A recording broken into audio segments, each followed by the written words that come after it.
इससे पिछली वीडियो में हमने बात की थी फोर्थ वेंट्रिकल की। अब हम थर्ड वेंट्रिकल को देखते हैं।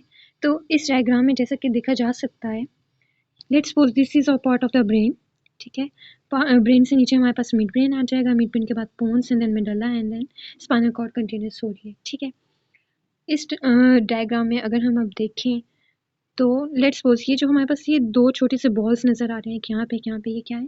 These are actually the two thalami. ठीक है, राइट एंड लेफ्ट थैलमस है और इनके लेटरली जो स्ट्रक्चर पड़ा हुआ है हमारे पास ये ग्रीन में, this one the right one and the left one, ये क्या है? ये हमारे पास लेटरल वेंट्रिकल्स हैं। ठीक है, लेटरल वेंट्रिकल्स थ्रू ये जो दरमियान में हमारे पास छोटे छोटे दो बॉल्स से नज़र आ रहे हैं, एक ये और एक यहाँ पे। ठीक है, इनके थ्रू कंटिन्यूस होता है थर्ड वेंट्रिकल से। और थर्ड वेंट्रिकल कहाँ पे है? हमारे पास ये जो दरमियान में दो थैलमस के दरमियान में जो स्ट्रक्चर है, दिस इज और थर्ड वेंट्रिकल, इसके साथ कंटिन्यूस होता है। और ये जो फोरामेंस हैं येलो कलर में जो डिनोट किए हुए हैं, दो छोटे छोटे balls, these are the openings.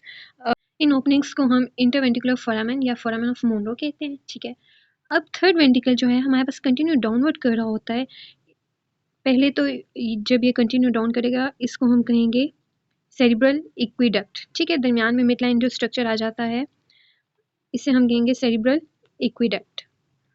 और सेरिब्रल इक्विडक्ट नीचे जाके हमारे पास ये एक टेंट शेप्ड या डायमंड शेप्ड स्ट्रक्चर बना देता है। दिस इज एक्चुअली और कैविटी ऑफ फोर्थ वेंट्रिकल। ठीक है, और फोर्थ वेंट्रिकल नीचे जब कंटिन्यू डाउन करती है इन द स्पाइनल कॉर्ड तो इसको हम वेंट्रिकल के बजाय सेंट्रल कैनाल कहते हैं।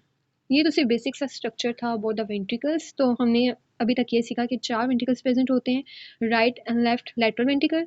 उसके बाद हमारे पास थर्ड वेंट्रिकल प्रेजेंट होता है in the cavity of mid brain, और फिर डीप टू सेरिबेलम हमारे पास फोर्थ वेंट्रिकल पड़ा हुआ होता है। ठीक है, सो हम क्या कहेंगे कि third ventricle is actually one of the four fluid filled cavities comprising the ventricular system. ठीक है, इसके अलावा it is actually a median cleft in the diencephalon between two thalami, जो कि हमारे पास मैंने पहले बताया कि ये छोटे छोटे बॉल्स पड़े हुए हैं, इनके दरमियान में हमारे पास थर्ड वेंट्रिकल की कैविटी होती है। ठीक है, अब हमने देखना है कम्युनिकेशंस ऑफ थर्ड वेंट्रिकल। तो क्या होगा? एंटीरियर सुपीरियरली, इसकी इस वाली साइड पे एंटीरियरली सुपीरियरली हमारे पास क्या रिलेशन है? It is communicating with the lateral ventricles through interventricular foramen of Monro. ठीक है, जो ये दोनों साइड पे छोटे छोटे बॉल्स प्रेजेंट हैं, these are actually the foramen of Monro.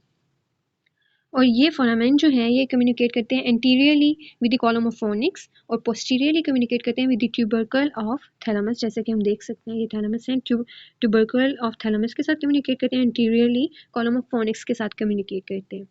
Then हमने देखना है posterior inferiorly.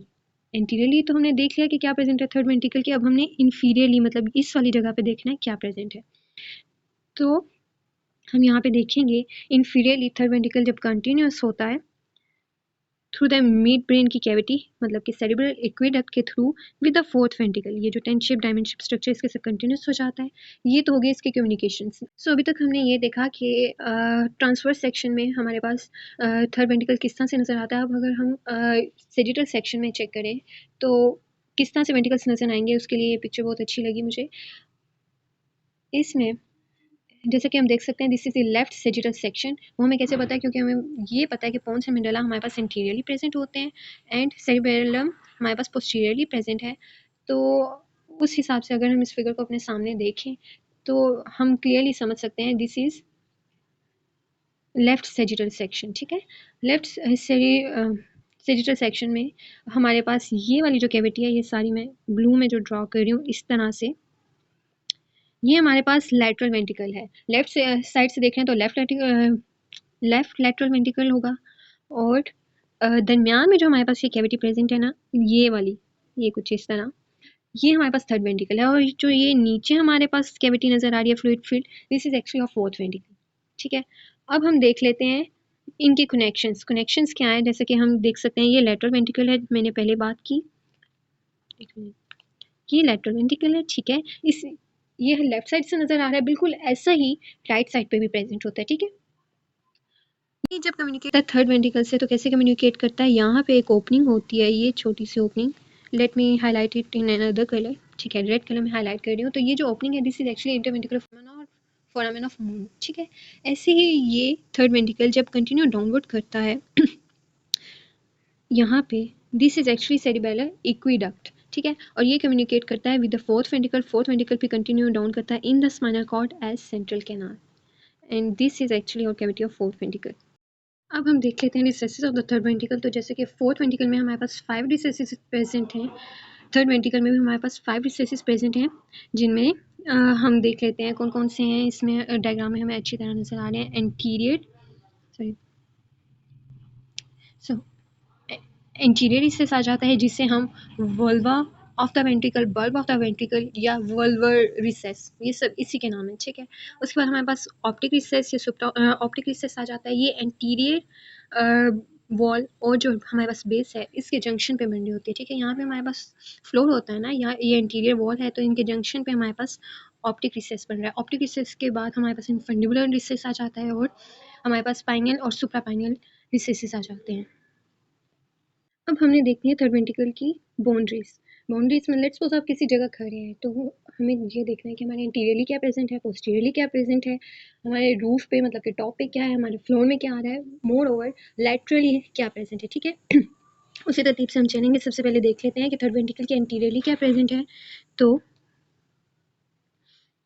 Let me zoom in. Okay, यहाँ पे थर्ड वेंट्रिकल के इंटीरियरली जो 3 चीज़ें प्रेजेंट हैं वो आ जाती हैं, ये 3, 4, 5 जो लेबल्ड है। इनमें जो ग्रीन कलर वाला है that is anterior column of fornix. ठीक है, उसके बाद ब्लू कलर में जो डिनोट हुआ है that is the anterior commission, and orange colour में जो हमारे पास डिनोट हो रहा है 5 पे दैट इज़ लेमिना टर्मिनलिस। ठीक है, उसके बाद हम देख लेते हैं पोस्टीरियरली हमारे पास क्या प्रेजेंट है। तो पोस्टीरियरली हमारे पास आ जाता है पेनियल बॉडी, जो कि हमारे पास 13 नंबर पे डिनोट हुई है इन पर्पलिश कलर। ठीक है, उसके बाद हमारे पास आ जाता है पोस्टीरियर कमीशन एंड सेरिबेरल एक्विडक्ट। ठीक है, अब हम देख लेते हैं रूफ। रूफ जो है that is form by the body of fornix and ependyma. ठीक है, बॉडी ऑफ फोनिक्स ये हमारे पास नंबर 1 पे डिनोट हुआ है।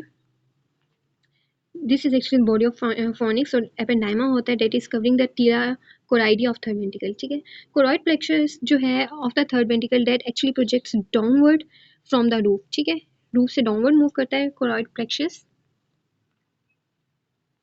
ऐसे, और at the junction of anterior and lateral walls there are interventricular foramen. Let's suppose हमारे पास ये एंटीरियर वॉल है, दिस इज द रूफ, इसके दरमियान में हमारे जंक्शन में हमारे पास इंटरवेंट्रिकुलर फोरामेन या फोरामेन ऑफ मोनरो बन रहा होता है। अब हमने देखना है कि फ्लोर में कौन कौन से स्ट्रक्चर्स प्रेजेंट हैं। तो जैसे कि हम देख सकते हैं यहाँ पे 6 नंबर पे जो डिनोट हुआ है in purplish colour that is actually और ऑप्टिक एस्प। ठीक है, ऑप्टिक एस्प के बाद जो 7 नंबर पे ब्लूइश कलर में डिनोट हुआ है that is actually the infundibulum. Infundibulum के बाद जो पिंकिश कलर में पड़ा है peachish pink that is the tuber cinereum. Tuber cinereum के बाद हमारे पास मेमिलरी बॉडीज पड़ी हुई हैं that is denoted in maroon, and उसके बाद 10th नंबर पे जो स्ट्रक्चर ग्रीन में डिनोट हुआ है that is posterior perforating substance, and posterior perforating substance के बाद हमारे पास टेगमेंटन ऑफ ब्रेम पड़ा होता है, ये वाला स्ट्रक्चर। ठीक है, अब हमने देखना है लेटरल वॉल्स। जाहिर है जैसे बात की थी मैंने, एंटीरियर भी देख लिया, पोस्टीरियर क्या प्रेजेंट है वो देख लिया, छत देख ली, नीचे फ्लोर पे क्या प्रेजेंट है वो देख लिया। अब हमने देखना है लैटरली क्या प्रेजेंट है हमारी दाएं और बाएं साइड पे। अब हमने देखना है कि लेटरल वॉल कैसे बन रही है। तो it is actually form by the median surface of thalamus. जैसे कि मैंने बिल्कुल स्टार्ट में बात की थी कि हमारे पास ये थर्ड वेंट्रिकल की कैविटी प्रेजेंट है। ठीक है, और यहाँ पे 2 थैलेमाई प्रेजेंट होते हैं। ठीक है, तो ऑब्वियसली इनकी लेटरल बाउंड्रीज कैसे बन रही हैं, from the medial surface of thalamus. ठीक है, थैलेमस होता है, और थैलेमस जब खत्म हो जाता है लेटरल वेंट्रिकल जब फॉरवर्ड एक्सटेंड कर रही होती है, थैलेमस तो पीछे रह गए कहीं, लेकिन जब थर्ड वेंट्रिकल की कैविटी फॉरवर्ड मूव कर रही होती है फिर थैलेमस के बाद आगे हमारे पास हाइपोथैलेमस आ जाता है। हाइपोथैलेमस भी इसकी बाउंड्री बना रहा होता है, और थैलेमस एंड हाइपोथैलेमस के जंक्शन पे हमारे पास हाइपोथैलेमिक सल्काई प्रेजेंट होते हैं, right and left hypothalamic sulci. और ये सर्कस जो है हाइपोथैलेमस को थैलेमस से सेपरेट करते हैं एंड एक्सटेंड करते हैं from interventricular foramen to cerebellar aqueduct. अगर हम इस डायग्राम में देखें थैलेमस, हाइपोथैलेमस और हाइपोथैलेमिक सल्कस, तो हमें कैसे नजर आएगा। ये जो ऊपर वाला स्ट्रक्चर ये यहाँ पे नजर आ रहा है दिस इज एक्चुअली और थैलेमस। ठीक है, नीचे हमारे पास ये हाइपोथैलेमस है और इनके दरमियान में ये जो है ना दिस इज एक्चुअली और हाइपोथैलेमिक सल्कस, और ये हाइपोथैलेमस को थैलेमस से सेपरेट कर रहा होता है और एक्सटेंड करता है फ्रॉम द इंटरवेंट्रिकुलर फोरामेन, मतलब कि फोरामेन ऑफ मोनरो से लेके सेरिब्रल एक्विडक्ट तक। क्लिनिकल एनाटमी अगर हम देखें थर्ड वेंट्रिकल की, तो हम देख सकते हैं कि थर्ड वेंट्रिकल की कैविटी जो है that is actually a narrow space. तो होता क्या है, कोई भी ट्यूमर लोकल ब्रेन ट्यूमर जो है अगर डेवलप हो जाए तो वो इजीली ऑब्स्ट्रक्ट कर सकता है इसकी ओपनिंग्स को। अगर ओपनिंग इसकी ऑब्स्ट्रक्ट होगी तो क्या होगा, हमारे पास CSF प्रॉपरली रन नहीं कर सकेगा from the brain to the spinal cord, और हमारे पास इंट्राक्रैनियल प्रेशर इंक्रीज कर जाता है क्योंकि सेरेब्रोस्पाइनल फ्लूइड हमारे पास एक्यूमुलेट कर जाता है ज़्यादा इन द हेड। एडल्ट्स में अगर कोई ऑब्स्ट्रक्शन हो रही है तो वो काज करेगी इंट्राक्रैनियल प्रेशर इंक्रीज, और अगर ये कंडीशन ऑकर हो इन द इन्फेंट्स तो हमारे पास हाइड्रोसेफेलस होता है।